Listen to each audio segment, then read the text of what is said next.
and student trustee Alexa Wahee. You attended the ICCB-SAC meeting on September 23rd. Would you like to say anything about that meeting? Absolutely. So like I said in my student trustee board report, we talked about equity and how I realized that many community colleges don't really have it as well as we do. And so I was sitting near the middle and just hearing the different stories, hearing how most didn't really know the difference between equality and equity and how they kept confusing the two, but then also they didn't really want to strive for equity.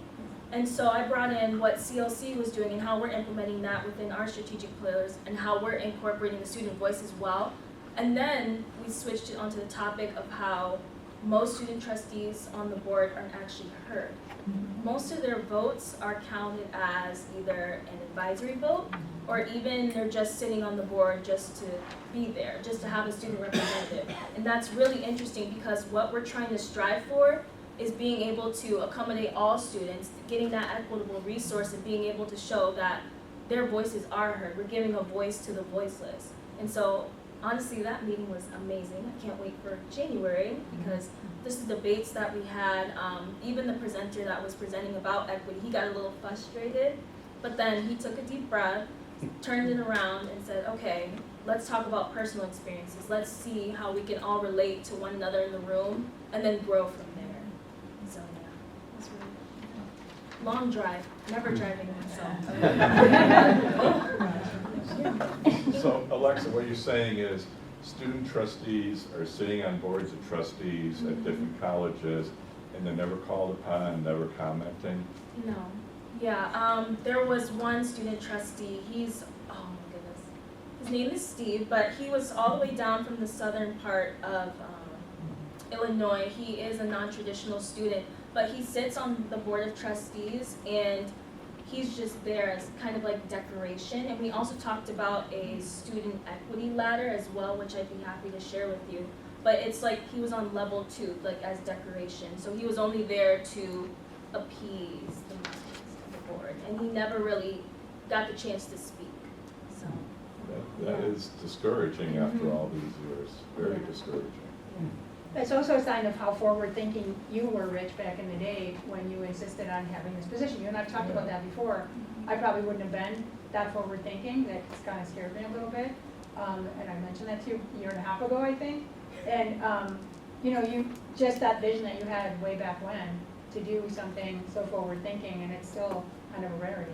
Well, So you know, it's pretty for cool. those in the audience that don't know, 45 years ago I was a student, but I was never a student trustee. I was a student, and the student government elected me to pioneer the idea of the student trustee being allowed in a closed session. Nothing in the law said that the student trustee could not go into closed session. And the first board meeting where they actually voted on the issue, the motion to not allow the person into, the student trustee into closed session failed 3-3. There were only 6 board members at the meeting. So the motion to not allow the student trustee into the meeting failed 3-3. And the attorney, Katie's predecessor, Fred Lifton, said, well, Madam Chairman, you have to take another vote and allow the student into closed session, and then that has to fail in order to keep the student out. And the chairman said, no, I ruled on what I said, and that's the way it is. And I said, as a student leader, I should run for the board, and she said, go ahead, other students have done it, and they've all lost. So that's all I needed. So that's the story of how. And when I came on the board voted, I think it was 5-2, because there were some changes on the board, and the student got to be allowed in the closed session, and has been an active part of the board ever since, which it should be, which the students should be. So that's discouraging to hear that still going on in the States. student voice is the most important voice because that's who we're catering to and that's who we should be listening about recommendations, concerns, and even complaints as well. Yes, absolutely. Okay, Alexis, thanks, Rich, for that Thank you. historical perspective. 50th anniversary. Yep, that's 50th anniversary. Yeah. We need some history. Boy, I wish it was a paying position. It's in the mail. Trustee Catherine Finger spearheaded and attended the visit from His Highness, the Sheikh Abdul Aziz Al Norabi, Nicely done. Very close. better known as the Green Sheikh. Check. Okay. Member of the Ajman Royal Family, United Arab Emirates. Okay.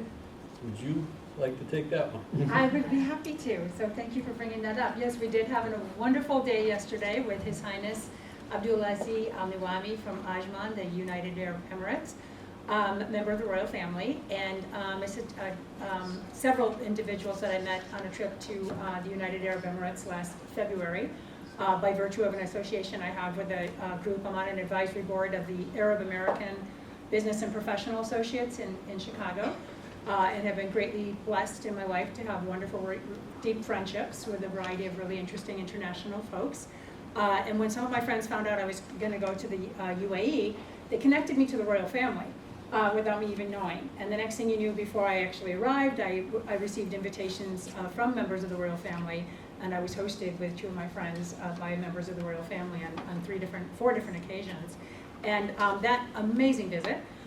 During my visit with various members, I just knew this would be so good for CLC and for Grays Lake community overall, and brought up the notion of perhaps we could create international student travel programs, cultural programs, discussions, etc. Would you be interested in that? That idea was met with just round and wonderful enthusiasm, and so we planned a visit, and indeed the chef did come here Sunday of this week, and yesterday we hosted him and a few of his associates here. I want to give a big thank you to Jacob Cushing and Karen as well, Karen Lavin. Mostly Jacob, but Karen as well, and Lori, and so many staff members here at CLC that took a lot of planning to make this event happen yesterday. Chief Gunther, your members of your staff were amazing. They were just very present and very pleasant. They made our day seamless and made it happen, so thank you for that. During our conversation yesterday, we also partnered with Grays Lake Community High School District 127. We had about 90 high school kids, plus the administration from both Grays Lake North, Grays Lake Central, and the district administration present with us, both for a presentation by the chef, which was amazing. He's internationally known for his efforts in sustainability around the world and for fostering student leadership around the world. And that was in part his conversation with our kids and with us. After that group presentation, and also for members of the community, we then had a special luncheon, and our discussion topic during lunch was the possibility of international exchange programs. And during that lunch, we did come to agreement over having a partnership exchange that we are now working on details. We have homework assignments, so to speak. And my super private target had been March 2021, and you heard the Sheikh commit to that yesterday, so that was super exciting. So we just have a lot of wonderful possibilities, a few future partnerships, and many ideas to explore. So that was just a wonderful event and a great way to kick off our 50th anniversary week. So again, thank you to everyone for your support. Okay. Thank you. And coming up, we have the Association of Community College Trustees Leadership Congress in San Francisco. Trustee Holland and CL staff members Tanya Woltman and Sarah Stashu will present a session with Wabanzi Community College called Bridges to Student Success. And Trustee Anderson and Trustee Emeritus Barbara Oslager will present a roundtable session. And as a board, we must decide tonight which of us will be the voting delegate. And only the voting members of governing boards may serve as the voting delegate. Amanda is not feeling well tonight. I think she will do that, but is there anyone else that would like to do that? Normally it's the ICCTA reps. Yeah, right. That's all. We'll pass that on to Amanda, ask her to make sure she's available. Okay, thank you. And there'll be a dinner on October 17th, a trustee dinner at 6 p.m. on Thursday. And liaison updates, foundation, again, anything, trustee Shiroka? Nope, give my update. Okay, okay. And the UCLC liaison, trustee Finger? Yes, we had a meeting last week, our quarterly meeting. Highlights included the retirement of Hillary Ward, who's been with the UCLC for 17 years, I think, and we celebrated her and feted her. And that was just a kind of a bittersweet occasion. She's added so very much to UCLC and will be dearly missed. But we're excited for her next journey as well. And that position is being reviewed and will be posted shortly. We're also exploring the idea of creating a gaming center / lab, a spot in our community where we could have community members, also some of our high schools now have gaming teams, as I'm sure you know. I was quite surprised this year for the very first time. IHSA, the Illinois High School Sports Association, has sanctified gaming as a legit sport, and there are just not enough opportunities for practice. So that's something we are looking at and reviewing, creating a high-quality gaming center. My hope for that is that we also include virtual reality, which would be pretty cool. So we are exploring that. We are also creating a foundation, and we are going to work in close partnership, of course, with our own CLC foundation to make sure that we're working as partners. We continue to push and work together to refine pathways between CLC and the University Center. Lori and her staff are extremely deeply involved with that, which we appreciate.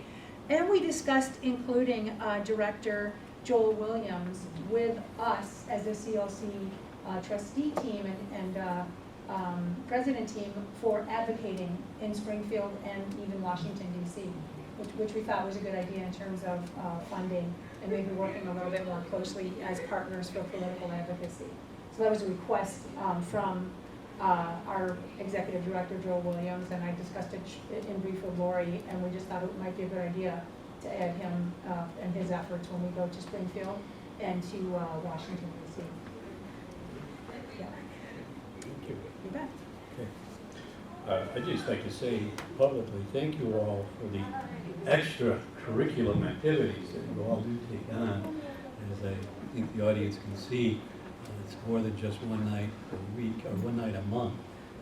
Everyone is so engaged in so many activities, and thank you all for your time that you spend doing that.